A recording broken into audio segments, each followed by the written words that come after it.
Hello and welcome to the Talking Wednesday podcast. It's me and Jack this week. James is busy this weekend. He did a lot of posting about how he felt on Twitter about the game. Trust me, he's not happy at all.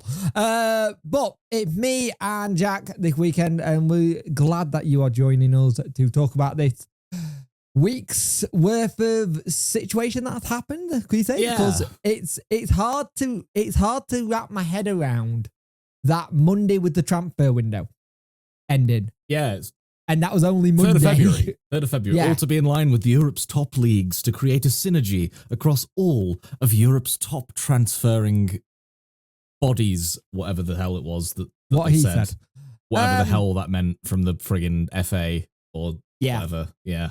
Well, Who knows? remember to like the video and also remember to become a member. It gets you lots of stuff like the Discord and extra episodes that we do. You get to see the draft as well, which, spoiler alert, I think he's winning. But at the end of the day, welcome. And we're going to talk about everything that's Wednesday, but we'll do what we do normally. How's your week been, Jack? My week's been great. I don't know where I don't know where the closing of my week has gone. Because Kingdom Come Deliverance 2 came out, and I started it up, blinked, and suddenly it's Saturday. So yeah, I mean, glowing endorsements from me. But yeah, how about that? That's all I have to say really on that one. So basically, you've been playing video games since I told you it was out on Tuesday. My guys are all good, by the way. That's an inside joke from the last episode where I accidentally did a typo from the toilet. So my guys are now all good again. I invested in some independent newspaper recommended probiotics, and now I'm all good. How about you, Jake? How are you doing? It's been long. It's been a very, very long week. Monday was a very long day, and shock horror, we didn't sign anyone on deadline day, which is kind of like not. We sometimes do. We signed someone after the deadline day. Yeah. And we'll get into that, but it's been busy. January was a very busy month, and February I want to kind of slow it down a little bit if I can. I say if I can. It's all down to me. You always say this, and then do. some sort of tomfoolery happens, and then it's normally some sort of drama and 7 something videos a day. kind of. Yeah, and it's one of those situations where I'm very much like, oh dear, let's just see what happens and how everything goes and stuff like that, because I'm at that point where I probably am looking more forward to the international break than I think I ever have done, because I feel like we're at that point where I think I know where we're going to end up this season in my head, but I don't want to say just yet. But the thing I got is I've been trying to play a bit more video games. I've been trying to play a lot of Farming Simulator 25, and I've got a role play kind of video series I might do soon, which is going to be interesting. If I can do it, it'll be good. Is that for certain subscription only sites? No, it's not for certain subscription sites. It's basically just having a check out his storyline. Patreon, but only if you're over. No, it's not going to be anything like that. It may disclaimer. actually I'm be sarcastic. I'm a very sarcastic man. But it may actually be a series that is just put on the channel itself and not like for members only or anything. I might just do it because I want to do it. I've got some idea for it, but I'm waiting for a certain map to come out by someone I know who's doing the map. So if that map comes out and he can get it through the modding process at Giant Studio and get the AOK, it could be a lot of fun. It could be a really lot of fun. I know what it is. I think I know what it is. I think you do as well, yeah. But apart from that, it's been just trying to get things sorted. I'm in the grasp of having a child that won't sleep and screams all the time, and it's doing my head in. You've sent me those like voice notes sometimes, and I've just heard in the background all the time. Yeah. And what's even funnier is Jake has no screaming. idea what noise I just made because the noise gate cut it out on Discord that we're using to communicate. And it's on the recording. Don't you worry. All you listening at home and watching the video on YouTube, you all get to hear it. But yeah, it's been an interesting week, and I'm just trying to. It feels weird because I'm in a little bit of that situation after watching that game because the game just happened, so we won't have the match reviews of everyone else's stuff because we don't know what's going on. We're recording while games are ongoing. Yes, but we'll go into the game because I'm. Do you mean the game where that we could have thrashed you 5-0 if we wanted to? Like, there was a big comment on my watch along afterwards that way. So he said we could have thrashed you 5-0, and it's like, so why didn't you? Yeah, the goal line said otherwise. Well, why didn't you? Yeah, we're both at it today. We're both sending out the fishing line. Yeah. So Jack, talk me about that first half. Oh, it was abysmal, wasn't it? It was just it was like, to me, you see, I know that my view on it is going to be different to yours and different to a lot of people's, is that we weren't necessarily missing Barry Bannon. We were missing someone that could hold up it strength-wise against their players because we were just getting bullied, physically bullied off the ball all the time. And we were trying the key pass, and it would have been a good key pass, but again, like Armstrong was just getting muscled out the game. And it was like we were just under the cosh. The whole game we were pretty much under the cosh. From like the never mind just the first half. couple of, well, I don't think all game. I think there were bits of that game where we did come into. We had a little spell, but in the first half, it really, really felt like we were on the 70th minute and we were having to defend for our life. And it wasn't the case. And it's one of those things where you are looking, thinking, come on, do something, try and get going. Poking it with a stick. Do something, Wednesday. Come on. I thought Gassama had an excellent game yet again. And he's really showing his worth. And he had to make Wildsmith pull off an excellent save. How he got down, like, oh, man. And Wildsmith, to his credit, he pulled off some good saves. And like Dex said in the chat, where was that? He couldn't catch a cold when he played for us. In that relegation season, Jesus Christ. He's one of those players I think who's got better since he's left Wednesday and done really well. He got gold. He get Golden Glove for Derby the season he went up. Not just for Derby, for the entire league. Yeah. He was the Golden Glove winner for that whole division. Yeah. And we had to hold on, and we had to some really good defending at the back. But the big thing, and it just broke on here, that Danny Rule has said that Dishon Bernards could have a very big injury. It could be a really, really big injury. And the problem is we didn't get a centre back in the transfer window, and we wanted one. We inquired about a lad at Man City, Simpson Pusey. They said no because they weren't sure what their centre-back situation was. And it's the one position we needed to strengthen massively, and we didn't. Apparently we were in for a Chelsea lad as well. And we're in for a couple. We're in for a couple of that just didn't drop. And when he did it, I just thought, he might have just cramped up a little bit because all he did was block the ball, and it's like he jarred his knee in the grass as he put his foot down. His lower leg, the bit of the leg, the shin and whatnot, stayed in position. His thigh, his upper leg went whoop. Yeah, it went completely off of it. And it was like, oh God, that looked horrible. And if you're a cricket player on a Saturday and you're a fast bowler, you will know exactly that pain because it happens a lot to a lot of fast bowlers on their like bound when they plant their foot to then. And you got to remember, this was a game where we were at.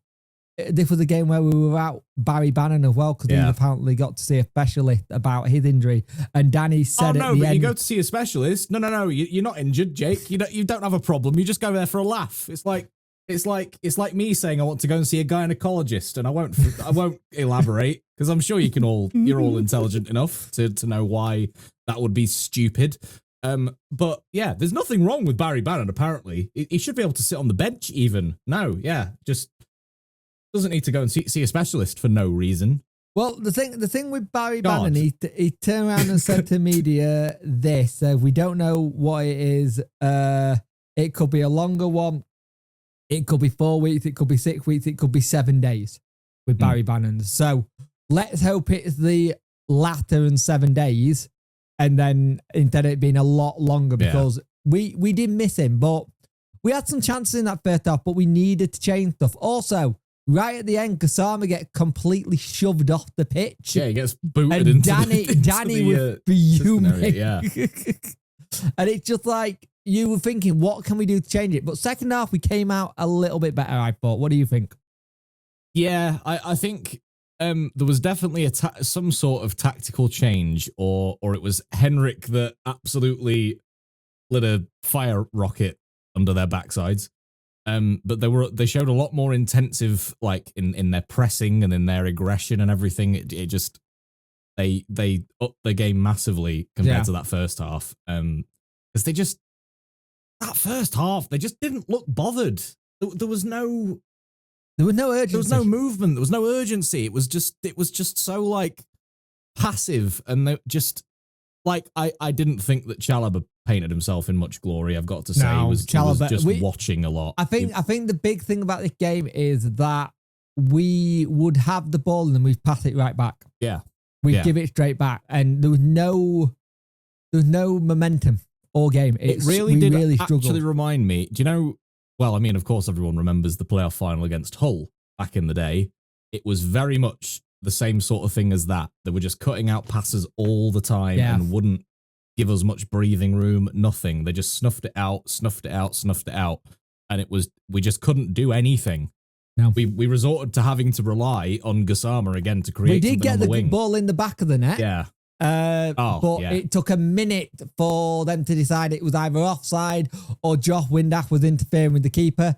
Even the commentary lot were like, we're not sure baffled. Why, what it is. I can't tell. I knew what it was. It's because all of the West Brom defenders and a bunch of their midfield and a couple of their midfielders all just ran to the referee and crowded him and got him to bottle the decision of a goal and got him to say, no, it was offside. Oh, no, please don't bully me anymore. Oh, that was what was going on with that whole thing. It was absolutely disgraceful.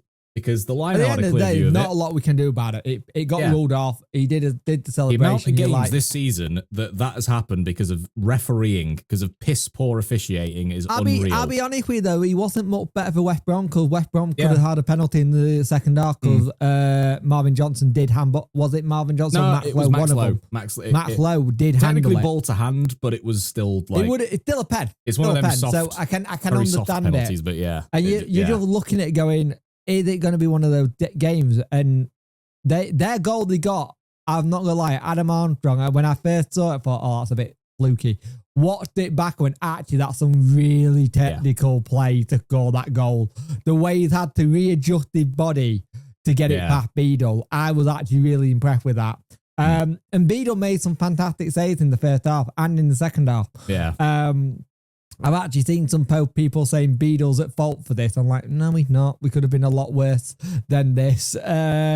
We do manage to come back into the game, though. We start playing a little bit better, and we didn't wake up a lot. It took us a while. Pato comes on. Pato the Badger. The Badger. He had a bit of a sighter first couple of minutes being on, and then he had one chance, blocked, saved, blocked, third chance, gets it, and you're thinking, right, we finally got into this. 91st minute or 92nd minute, I can't remember. You're thinking, can we get something? 93rd, sorry. And can we get something out of this and push on? Because this is where we score a lot of our goals. A lot of our goals come from the 74th minute to the 90th. Yeah. We are the team that also scored the most goals from substitutions, i.e. Pato. Interesting, yeah. And we are the team that got the most goals from losing positions to get a point. Yeah. And you're thinking, right, we've got this. But then, didn't take them long. They got on the attack, corner. It's a very poor corner by him. And the chance he took, he just flicked it. Nobody followed him. He was literally strolling out. Oh, yes, pass to me, guys. There's an avenue I can shoot in right here. Yeah, no one followed him. No one kept up with him. No. It was just, they'd all switched off. They were like, oh, it's okay. Game's done now. Ha ha. Head in the clouds. It's all done. Ha ha ha ha. Like, no. And with that, we lose 2-1 because of that. But it doesn't stop there. There was some argy-bargy right at the very end. That was disgusting. One of their players wound Windass up. Ingolson went to get involved just to pull Windass away as such. And then Kyle Bartley with a knife forearm smash to Ingolson's face. It was Jason Malumbi who scored their second goal, actually, to win it. It was then just being total... Did you see the West any Brom? name under the sun. Did you see the West Brom Twitter goes in your head? I'm like, God. Yeah. What? It's so tin pot. I mean, look, they've got a bloody gas boiler for their... No, not a gas boiler. It's a fridge. No, it's a gas boiler. No, it's a gas boiler. Oh, no, it's a boiler. It's a gas boiler. They're sponsored by Any Idea team Boilers. that's got a gas boiler for their club mascot. Like, come on, man. But it was basically him that was just giving it the big un. But I won't lie. Bartley is a seasoned pro. He should know better. He now cost them a 3-match ban, where they're coming up to the point where you think they're going to need him. And the thing is, it looked like Chalobah was going to have him, by the way, as well. He went teammate of well, properly barreling in. Didn't think of that. Yeah. But the thing is, when I went into this game, I wasn't too confident. I would have said a draw would have been great for us. We're still 7 points off safety. Yeah. Which we need to start picking up more points and not draws. But I see us as a mid-table team. We draw too many games. We don't win too many. And we need to try and see what we can do with the situation with Bernard potentially being out long-term, Baz being potentially out long-term. I've said for the longest time, we need to learn to win without Barry Bannon. We need to learn to play without Barry Bannon. And it's been one of those things where it sounds daft when I say it because I shouldn't need to say it, but sometimes things like this, you need to figure out how to play without him. And if this teaches how to play without him, then great. Because he's not going to go on forever. He's 35. Yeah. He's going to have a point where he's gone, I'm done. And realistically, then we are anybody else, you'd actually be having a look at the replacement for about 2 years ago. When they get to about 33-ish, that's when it's like, okay, we're going to, If you go stat-wise, it was 15 shots each. They have 5 on target to our 4. So no one wasn't really prolific when you look at the shots. They have a lot more of the possession. We normally don't have a lot of possession away. Yeah. The total offside, we had 2 to their 1. But when you look at it, you just look at it going, Jesus Christ, we could have done a lot better and we didn't. Yeah. And it's just a shame that we have an issue, and the big issue I have is with Danny a little bit. We go into first half really timid. Yeah. Waiting to see what happens, and if it's not right, he'll change it as a half time. But I get why he does that, because I don't think he got the team how he wants to play yet. I know that sounds daft, because we're halfway through the season, and I'm saying he's still not the team how he wants to play, but I think he's having to still make sacrifices to how he wants to play, to how he needs them to play. Yeah. But because of the players that we have and what they can and can't do, Yeah. we've got to then make sacrifices to what his vision of us, of his Sheffield Wednesday is, to then accommodate these players. Yeah, it's one of them ones where, I won't lie, I think we all had the situation that we all thought that if we didn't get a centre-back, we'd have an issue, and lo and behold, Yep. it's happened. Shock horror. At the time of recording this, Sunderland 2-2 with Watford, which helps us, and Sunderland were losing that, and that's a full-time at lunchtime kick-out. We lost. It currently 1-1 Portsmouth Sheffield United, 0-0 Derby Norwich City, and tomorrow it's Bristol City versus Swans. And I believe that's that derby that I got. I said that was a derby last time, and Deck was like, it's not a derby, that. And it's due to the river or something. Oh, yeah. It's because of the... Hang on. I don't know. There's a geographical reason. The seven-side derby. That's it. That's why it's the thing. I remember I did this last time. It could they're fairly close. And you look at the table for us, we're currently in 11th on 42 points, Watford on 42 points, Bristol on 42 points, Norwich on 43, Middlesbrough 44, Blackburn over 45, West Brom 47. That's a good win for West Brom, gets them closer to closing that gap. But again, I just generally think we draw too many games. It was, if you look at, admittedly though as well, Tony Mowbray always gets his team set up very, very well. And that was no different today. Yeah. It's why I've always thought, actually, I'd quite like, if we were to go with a sort of old guard manager, I guess. I kind of always wanted him to be, I've always wanted him to be. He's always been a very, very solid manager, but not in the Pulis, like negative, ugly football kind of way. Like a, you know that you won't, well, look how that worked out. 10 games. Jesus. Yeah. And it's a busy week for us as well, because it's a 3-game week, so that injury doesn't help. Yep. Makes it even worse. That's great fun. Because normally you'd be like, okay, we can just rest him and see what he does. Nope. We've got to go again, and it's another away game coming up against Swansea on Wednesday night. So that's going to be an interesting one, isn't it? Oh dear. Yeah. Because the last game against them was horrible. Very winnable game, both of them, but with the injury now, you kind of go. I'm a bit concerned. I have this thing where we could properly stagnate now.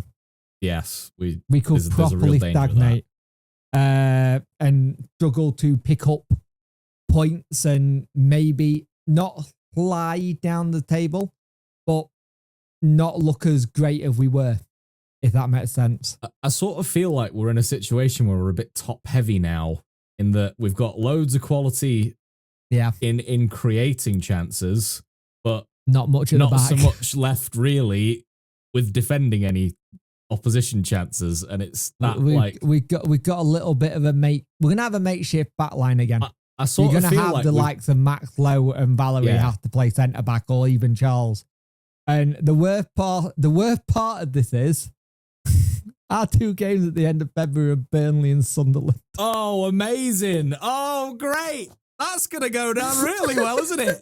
That's going to be amazing! Oh, what? Oh my God! Yeah. Just seen that. I kind of think that tactically now, because of the current situation, I think we need to sod off the whole don't let them score. I think we just need to go, we're going to just, whatever they score, we're going to score one more than them. Yeah, but I don't think we got the team to do that. Yeah. Though, because of, it's a very, very messy situation. We create a lot of chances. We don't finish them. Yeah. Like, look at this. We've had 15 shots today. Ugbo was so unlucky not to score. It was a stupidly good save by Wildsmith to keep him out. But then he was always a great shot stopper, wasn't he? He was. Other than the season that we went down. But shall we get on to the news? I think we should. So, Barry Bannon. We talked about it a little bit, but Sheffield Wednesday star waits on especially after injury concern. So Sheffield Wednesday captain Barry Bannon is waiting to find out if the knock he picked up recently is going to cause some concern. The outkeeper practically been ever present for the club so far this season, missing just 1 game against Preston North End, as he played a huge part in what had been a very impressive campaign so far. Bannon completed the full 90 in Wednesday's last outing against Luton Town after getting 2 assists in 2 previous games, but the star was made aware this week of an injury that may leave him to being sidelined. However, there's not been a prognosis yet. Now, after the game, Danny turned around and said to the media versus West Brom after that game, he did turn around and say it could be 4, it could be 6, it could be 7 days. We don't know. The thing is, this will not be good for Wednesday, but also we got Dominic Iorfa, Femero, while Anthony Masaba and Ibrahim Sissoko are touch and go. They were touch and go for this game. Maybe we see those 2 close. to being in the squad in the next games. It would be good to do so because there are so-called impact players they wanted. Our impact players we signed couldn't play. We played one of them, Armstrong. Yeah. And Armstrong, I think, it's a baptism of fire now. He's got to take over that Barry Bannon role. Yeah. And that's hard. That is so hard to do. What's your thoughts? It's going to be, yeah. I think for Armstrong, there might be a slight little adjustment period in getting used to the English game again, because he's obviously spent a little bit of time out in Canada. Canada, not America, Canada. The people online. I did see that. Good grief. Vancouver. It's anyway. Yeah, so he spent a bit of time out there and he's got to get used to, I think, the whole physicality of our game as we saw today. He was getting shoulder barged left, right, and centre off the ball. It was quite bad. He was a bit bullied, but I think he can do it because he was a stalwart, such a reliable presence in the Premier League for Southampton for so long, and was so. I actually did play a sort of Bannon role for Southampton when they went up as well, and I just he just needs to get the rust off. I think it's getting him up to speed, and I think it's a case of just making people play around him. Yeah. Get him, because the beautiful thing you've got is Charles knows him already. So if you're going to shove him in that midfield too, then great. But Charles has got to then go, this is how we play, mate. This is how we've got to get going. So it's interesting. But now you throw in that injury list of Iorfa, Akin, Deshaun. That's your three main. That's all three of your centre-backs. Centre-backs are looking really ropey. Other than Iwekwe, I guess, is the other. Is the last remaining, like... Shush. Yeah. No. Let's not, because we don't want that. This is where he breaks his leg in training, innit? Shut up! Rocks up to the frozen rock-hard pitches at Middlewood Road. You'll say things like that and then you'll get it all. Shush. But the thing is, you've got Pat who can play centre back, you've got Palmer who can play centre back, you've got Valerie who can play centre back, Max Lowe can play there. So it'll be interesting to see what we do. But it's not want to see good. Hato as a right back again, because he was absolute. Do you remember last year when he played? Was it last year or was it the year before? He played. Before. Yeah. No, it might have been last year, actually. I think he played right back. He was so good. Yeah. There's that, like, I know Paul Valentine plays that role quite well, but Hato can do it as well. And it would be nice to see him play that again. I don't know. But for some good news, Sheffield would you like me to say his name so that you don't get cancelled? Because you Leo Hasu. Hatsuse, that's it. Yes. I'll sign Leo Hatsuse. So the Owls have signed Japanese defender Ryo Hatsuse, had joined as a free agent. Hatsuse partly plays a fullback and can play right or left side. After starting out with Gamba Osa, I can't say that, in his homeland. Osaka, thank you. The 27-year-old has established himself with the J-League with Visai Kobe, who got 195 appearances. He also chipped in with 4 goals and an impressive number of assists from pushing up from the back. He didn't actually earn the call up to Japanese under-20 for the 2017 World Cup and graduated to their senior squad for the East Asian Football Championship.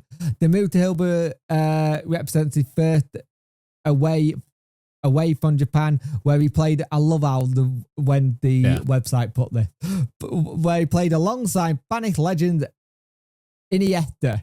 Yeah. Welcome, Leo, to Wednesday. What do you think about this one? I'm actually quite excited because you see, we've all seen it, but his management company actually posted a video of all of his like key highlights. And honestly, when it just reminds me of like Ross Wallace. His whole, the way he crosses a ball, the way he dribbles, it's just Ross Wallace all over again. But he's so solid. He seems so solid as well with his blocking and man marking and that sort of stuff. And oh my God, don't even get me started on his free kick deliveries, by the way. Jesus if Christ. we've got a set piece taker now, that'd be fantastic. We've got like a solid set piece taker that's not Barry Bannon and not Mr. I want to put it in Rose said Josh Windass. Uh, um, but yeah, Okay. I'm quite excited and it's also the club's first ever Japanese player, so that's cool. That's nice. And you could tell it was our first Japanese player when you looked at the social media interaction. Yes, 500,000 people. Yeah, like apparently there's loads of people wanting to buy Wednesday shirts from Japan now with his name on it because he's such a big name over there. Back, yeah. Yeah. I think I saw one person say their shirt was like 138 quid. Yeah. Because of the delivery charge and all that sort of stuff. Like, oh my God. Hato has had his say of well, though. We've been talking about how he's banking his former club. He had been there 6 years, which is a long time when you think about it. He goes on to say, and this is from the Star, by the way, I decided to transfer to Sheffield Wednesday FC in the EL Championship. He said in his statement translated from the Cubby website. Thank you very much to everyone involved with Versailles Cubby over the past 6 years. I remember if it was yesterday, like there were many options when I transferred from Osaka to Kobe. I made the decision because I wanted to develop myself by taking on a new challenge in the same way. Looking back on my 6 years at Kobe, I can't say it. Say it for me, Jack. Vissel Kobe. Thank you. Yeah. I think there were more regretful. Yeah. So basically, I think he was. It's an interesting way that they've obviously translated it because it's Japanese context in the language regretful and everything. memories. And they've got different ways of saying certain things. And thinking that I would definitely do well in Versailles Kobe. As a result, I'm really happy they won the first J League Championship, Kentucky League Championship, and the Emperor Cup, and won 3 titles. Can you imagine having that on this? It's like on your CV. Yeah, I won the Emperor Cup. That's awesome. I love that. Yeah. So basically, he's transferring to us from effectively the Man City of Japan, the biggest club in Japan, arguably, or one of them. When I made the transfer, I really loved the soccer. I had no reason not to take on the challenge of playing in Europe, which had been my dream since I was a child. There have been many voices from various people, some of which were expectations, some of which are bashing that I couldn't do it. And both of these words have always made me stronger. I think this is really good. Right mentality. I like this. Yes. I like the mentality, and we're going to get onto mentality later. But what do you think? I think if that's his character, that's like I've heard lots of opinions about it. It seems like his previous transfer from Gamba Osaka was quite controversial or whatever. A bit like Carlos Tevez going from who previously played for Man United and then went to Man City later on. Did he? Yeah, I think he went from Man United to Man City. Yeah. So similar sort of a vibe. And I just think that if he can handle that from his home fans in Japan, then I'm excited. I think he looks like a good fit, personally, for the team. They are very hard-working players as well in terms of their actual work rate on the pitch. Like, they run a lot. I think we've been needed to look at the Asian market and South America market for a while. And I think you can see us slowly changing that. Again, I think like some people though, a lot of people say they were shocked that we didn't hit the German market again. And it just makes me wonder if that's something we're looking at in the summer. I would probably. But it does look like we are hitting those other areas. Like you look at like Blackburn Rovers have done it, Birmingham done it. There's a lot of Japanese and Chinese players from the player that scored stuff against us. Yeah. As Asian player coming into the championship, trying to make their name up to go further than that. And it's interesting that that's starting to become more of a thing. And I think it's something we've needed to do for a while because we sometimes on our recruitment, we stay in one place and we miss out on some really good players. Wasn't it? Yeah. And we miss out on some good players who could be decent. So it was them. You look at it, you go, brilliant, and then you just move on and just see what happened. But glad he then hopefully can start appearing soon. And yeah, I think he got something stupid like, I think it was like 49 what was or it? something. Like 49 assists. It was ridiculous amount of assists. Amount of, yeah. From being left back. So it'll be good to see what happens. I really liked, Danny said in the pre-match conference before this game, before the West Brom game as well, that the first thing he said when he came to the club and when his agent approached the club and all that stuff was, I really want to play for Sheffield Wednesday. I don't want to play for anyone else. I want to come here and play. That helps. He was so doggedly determined, like, I want to play for this club. And I really like that's his attitude. Speaking of Wednesday players, Josh Windass did a interview with Tom Bogart, the one who broke all the stuff about Josh going places. Oh, yes. So he was on Tom Bogart's podcast, and it was interesting because he was talking about the Santos link. And he said, I've seen all the stories. I'm not sure he would back up, referring to Neymar with a smile, but I'll keep running with it. Being English, it's quite unexpected which team like that gets involved. But knowing the coach who has managed before, he contacted my agent at the beginning of the window and asked if there was any deal could be done. Obviously nothing in the material, but as I said before, I'm happy where I am, so I'm not too disheartened. Though it's always nice to be interested from big clubs like that. I'm where I am, though, looking forward to the rest of the season. Hopefully we can get into the playoff. But I admit, you see them signing players like Neymar, who was my favourite player growing up. It's a strange one. And it was the thing, during near the end of the thing, there was so many Santos fans who were like, oh, he's definitely coming. Look at the post he shared about Neymar. They were being horrific, stuff. like, in your comment section. Oh my God. It was interesting because in this interview he did with Tom, he also spoke about MLS. He said, I'll definitely be in the MLS one day. And if you don't know, his wife's American. That's a family thing. That is just a family thing. Right, she's been in England. We'll go back there. I'll do well. And it's interesting that he said that because I think he had some offers from Salt Lake last season, I want to say, or the season we came up. And even he said in his head, I think that the New York Red Bulls as well. Yeah, it'll be interesting, but I think you get these stories like this, and it's always involving Josh. I'll just make it very clear. It's always Josh, and it's always the same bloody manager. Yeah, it is, isn't it? Wherever the manager goes, like, I still want him. It's like Josh Windass is this manager's Nico Cranchar.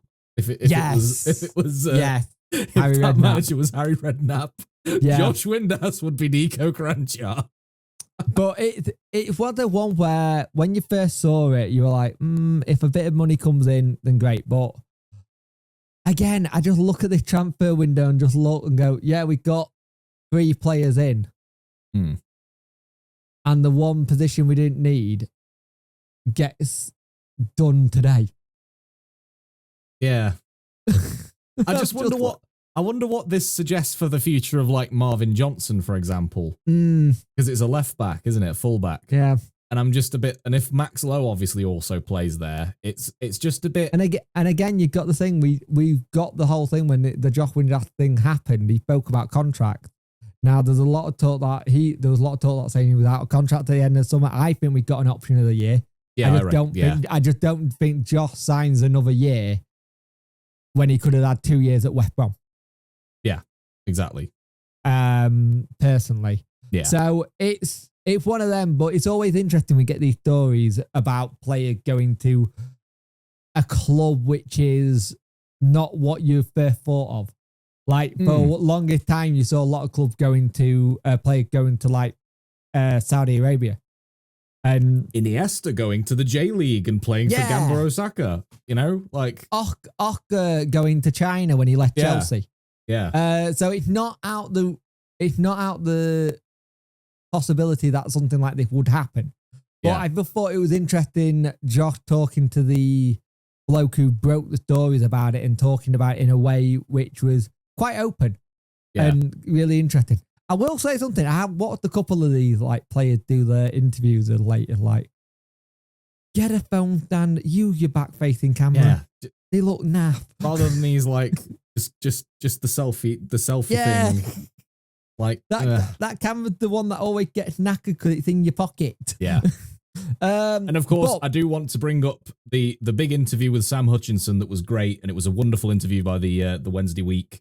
Hats off to them. Like, it was good, interesting talking about how very insightful to certain things. Yeah, it was interesting. It was interesting to hear some of the things he said. But if you want to go listen to it, go have a listen to it because it paints Luca in the light that we all thought he was as being a blundering idiot. But it is what it is. But we go on to the next bit of this. But yeah, go have that. Go have a listen please to go. it. It was interesting. Amazing. Yeah. Daniel will not allow Sheffield Wednesday gloom appeal to all involved. I think he might have changed the tune after today's game. Daniel believes Sheffield Wednesday can continue to punch up in their quest to squeeze everything they can from the championship campaign with the final months in sight. The right mindset is key to thinking. The Owls have battled their way to 10th place to 2 points before the game. We were 2 points off. Remember, this was the press conference. From there, after this, the tally 50 points as a long-spoken target. Roll described the kick on towards the top 6 in terms of squad value budget and suggested that Wednesday are swinging above their weight class. It showed where we are with our budget, our performance. Roll said, it showed where we are. This is a big credit to my team. I feel like this is a big step up to face the top half of the table when you look at the budgets. Maybe these are big dogs, but we had the tools, we have our togetherness. Now, he did say with Alex Miller that he didn't want us to be looked at as underdogs. That's not what he's trying to say. He's trying to not have us have that mentality kind of thing. But he goes on to say, this is what I mean about our mentality. We are not scared. We also are very strong and we can bring our strength in. This is what we like to do. Maybe we are a little bit underdogs at the moment. It's 2 points, but it's not so bad. With that mindset, our belief and mentality can be a successful combination. Now, remember, this was before the West Brom game. This was the pre-match conference. Yeah, this was the pre-match. Yeah. And it's interesting because also Rob Staten said, you've worked at Bayern Munich, you've worked at this. You're saying the mentality better than that. And he's saying it's like his short managerial career that he's seen a good thing. What do you think of this? I think it's interesting. I would say I think it's only a sort of underdog look at us because of the absolute chaos that's been happening as of late off the pitch. I'd say because I think a lot of people always go, oh, well, if it's chaos off the pitch, then it's going to be chaos on the pitch. And actually, we haven't shown any chaos on the pitch in the slightest. It's all been very organised and we've just been hampered with some bad luck a lot of the time, whether it be terrible officiating or injuries or that sort of thing. And I think he's very right to say we are not actually underdogs. We are... I don't know. You see, I think this is a bit of a forced narrative that we're punching above our weight class a little bit. I think we are... I feel like we've earned every single point that we've got. We haven't actually just had flukes of luck, particularly in gaining anything. We haven't had times of bad luck against teams that should be walking all over us because we fairly and squarely played well against them, you know? So I don't know. I just think that because we aren't, I'd say, I think actually we're seen as the underdogs because we're not a recently relegated Premier League team in the last 5 to 10 years.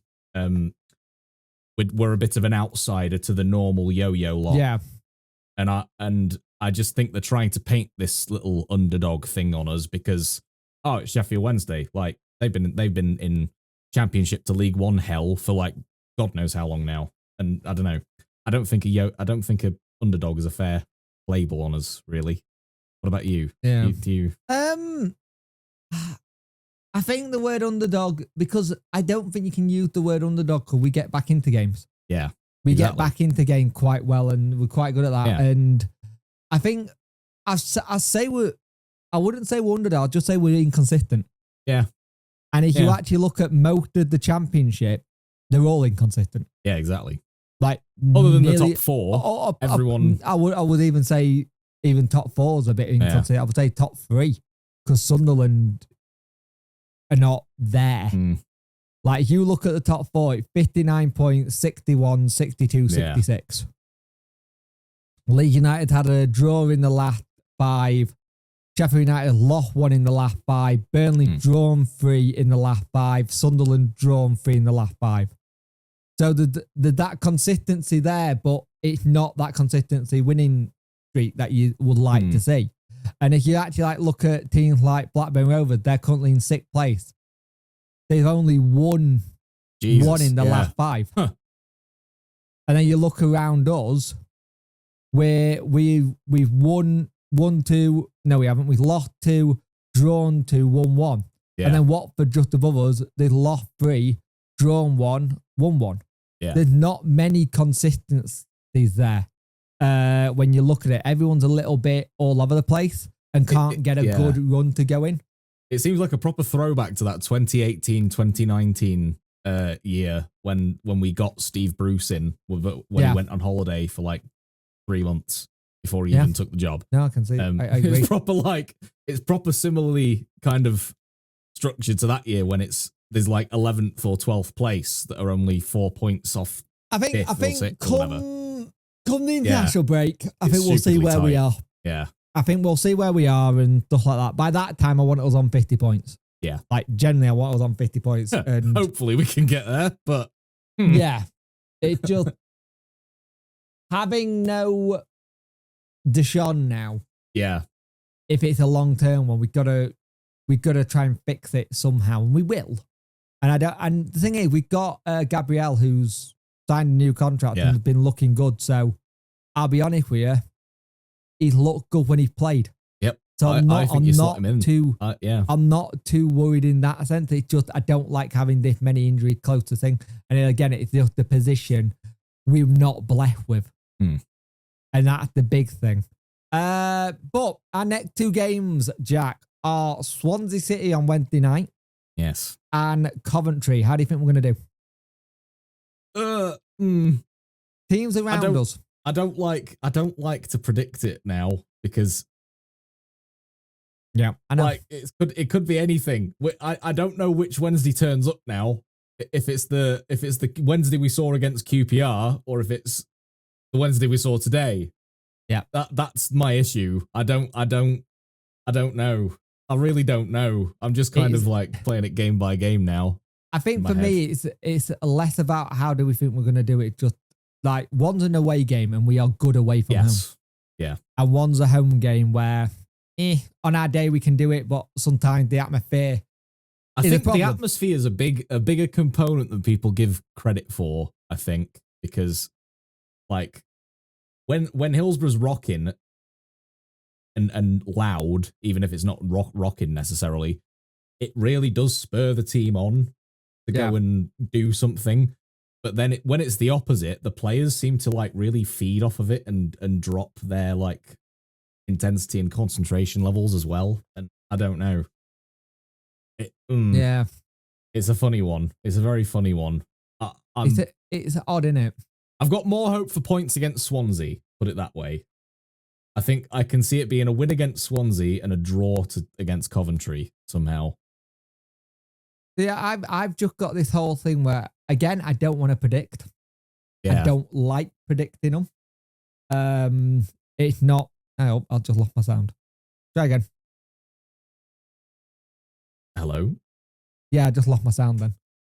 My roadcaster just reset itself. With not what I wanted. But yeah, it's one of those situations where you look at it and you just think, it all depends on when they turn up. That's the thing for me. Yeah. When they turn, I think Ingleson may have played himself into the game at the weekend, from this weekend into Wednesday night even.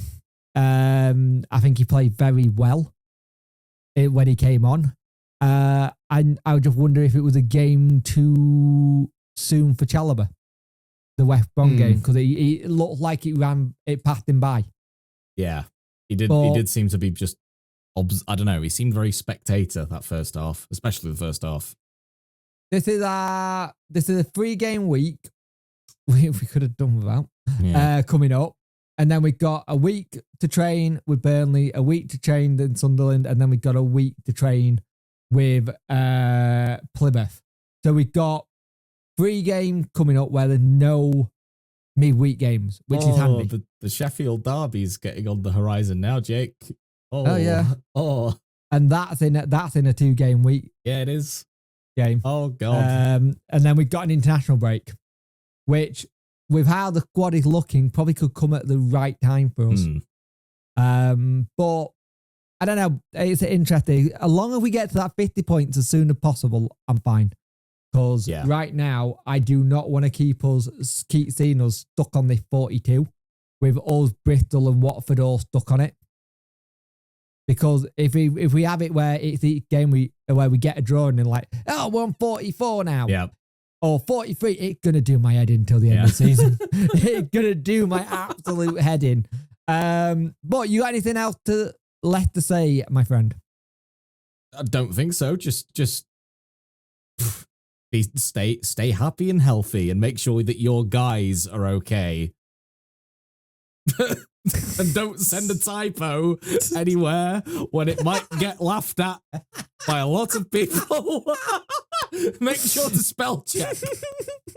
And also tell Jake to stop doing absolute complete essays in his video thumbnails, because it's something I keep telling him to not do. What is it? Video? What? The West Brom press conference. It was like a whole essay. What? Yeah, but if you but if you don't put it, I didn't even. It just looked like a white square. Preview or press conference? No, the press conference. That's the normal amount I put in. Square. That's the same amount I put in every week. There was a video recently. I swear there was a video recently that you did. No? Oh. No. That's the same stuff I put in each week. Okay, then. I know there was recently a video when you had loads of text in the thumbnail. I went, oh my God, Jake, you've written a poem now? In the thumbnail, yeah. Oh my God. Yeah, it was that one. Yeah. It's like a friggin'... It looks like a Shakespearean sonnet. I should have really put West Brom, but... Oh, Jake, wherefore art thou, Jake? Wherefore art thou video, Jake? Look, if I could get pelters for sitting on the toilet last week, then you're getting pelters now. Okay. We had about last week. It was this week. Was it? Oh, God. It was Monday. This week. Yeah, it was a stream. It was Monday. Oh, yeah. God. Have a good one, guy. Jack has lost his mind as per usual. Yeah. At least this week he hasn't said Barry Bannon's lost it like he did at the end of the last one he was on. But have a good one, guys. And we'll speak to you in the next one. Leave me and James make content. Oh!